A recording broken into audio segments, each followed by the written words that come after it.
नमो बुद्धाय। धम्मपद से बुद्ध का यह अद्भुत श्लोक, जिसमें बुद्ध कहते हैं कि यदि कम खुशी को त्यागने से अधिक खुशी का एहसास हो सकता है तो बुद्धिमान व्यक्ति को कम खुशी का त्याग करना चाहिए बेहतर खुशी के प्रति। सीधे तौर पर बात करें तो यदि आप अपने जीवन में बड़ी खुशी चाहते हैं तो आपको इतना साहसी होना होगा कि आप जीवन में छोटी या सस्ती खुशियों को छोड़ दें। इसे हमारे जीवन के किसी भी क्षेत्र में लागू किया जा सकता है। चाहे आप एक छात्र हैं जो अपने शिक्षा जीवन में अधिक खुशी या बड़ी उपलब्धि हासिल करने के लिए अध्ययन कर रहे हैं।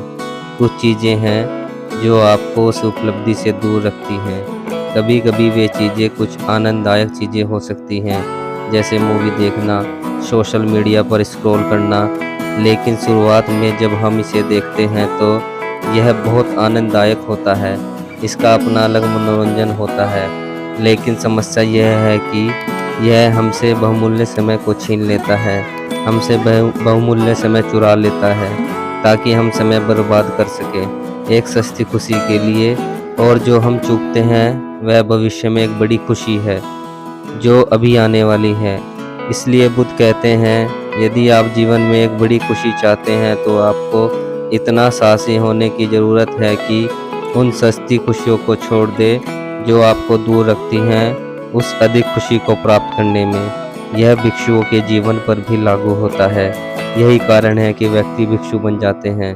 भिक्षुओं के जीवन में वह कुछ खोज रहे हैं, वह अधिक खुशी की तलाश कर रहे हैं, क्योंकि मनुष्य के रूप में हम जीवन में जो चाहते हैं वह हमेशा खुशी है। लेकिन एक भिक्षु वह सोचता है कि मुझे सामान्य खुशी से अधिक कुछ हासिल करने की ज़रूरत है, एक शांति जो दुनिया में सामान्य शांति से परे है, जिसके बारे में हम बात करते हैं। लेकिन ऐसा करने के लिए हमें एहसास होता है कि यह संभव नहीं है या वास्तव में मुश्किल है। जीवन में अन्य सस्ती खुशियों के साथ रहें ताकि हम कुछ बड़ा पाने के लिए उन्हें छोड़ना पड़े। और यही बुद्ध ने भी सिखाया है। बहुत से लोग शिकायत करते हैं कि सिद्धार्थ गौतम ने सामान्य जीवन या भौतिक जीवन को क्यों नहीं अपनाया या जाने दिया। उन्होंने ऐसा क्यों किया? वह जीवन से क्यों भाग गए? सब कुछ छोड़कर एक भिक्षु क्यों बन गए?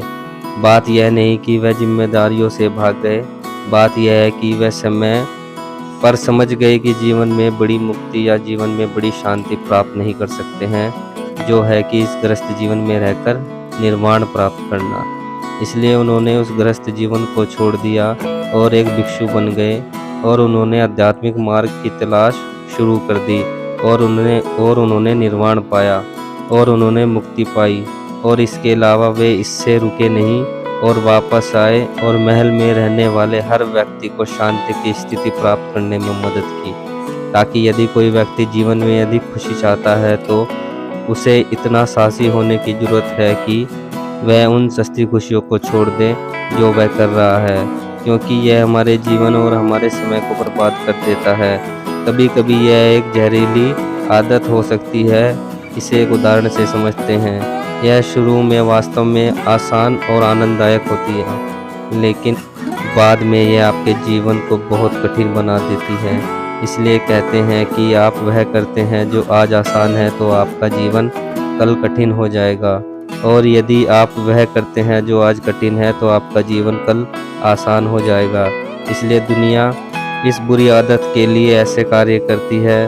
शुरू में करना बहुत आसान है, लेकिन यह हमारे जीवन को इतना ही कठिन बना देता है। लेकिन एक अच्छी आदत के लिए इसका अभ्यास करना वास्तव में कठिन है। इसकी आदत बनाना बहुत कठिन है, लेकिन यह हमारे जीवन को आसान बना देती है। यह आपके जीवन के किसी भी क्षेत्र पर लागू होती है। जैसे मान लीजिए हम आध्यात्मिक जीवन के बारे में बात करते हैं। आमतौर पर जब कोई व्यक्ति भिक्षु बन जाता है तो उसके लिए अनुशासित होना वास्तव में बहुत कठिन होता है। एक बार जब आप भिक्षु बन जाते हैं तो सबसे पहले आप एक बुद्धिमान भिक्षु बन जाते हैं और आपके पास 10 अनुशासन होते हैं अभ्यास करने के लिए। और एक बुद्धिमान भिक्षु के रूप में रहने के बाद आप एक उच्च नियुक्त भिक्षु बन जाते हैं और फिर आपको अचानक आपके उपदेश मिलते हैं और आप अनुशासन के 227 विषयों तक पहुंच जाते हैं। और अनुशासित होना वास्तव में कठिन था, लेकिन एक बार जब आप सीखते हैं, एक बार अभ्यास करते हैं, अनुशासित होने के लिए अपना समय और ऊर्जा समर्पित करते हैं, तो इससे आपका जीवन बहुत आसान हो जाता है और कुछ समय बाद आपको एहसास होता है कि ये सभी अनुशासन आपके जीवन को आसान बनाने और इसे अधिक स्वतंत्र बनाने के लिए बनाए गए हैं और आपके जीवन को इतना अधिक स्वतंत्र बनाते हैं। इसलिए हमें विश्वास करना चाहिए कि हमें कड़ी मेहनत के माध्यम से, अनुशासन के माध्यम से स्वतंत्रता प्राप्त करनी चाहिए।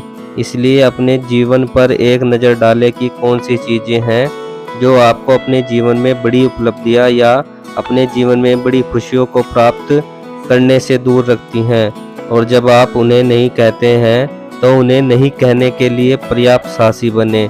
इससे आपको इतना अधिक समय मिलता है कि आप उस पर ध्यान केंद्रित कर सकते हैं जो वास्तव में मायने रखता है। इसलिए इस छोटी सी सलाह को अपने दिमाग में रखें और आइए अब एक नई वीडियो के साथ मिलते हैं। नमो बुद्धाय।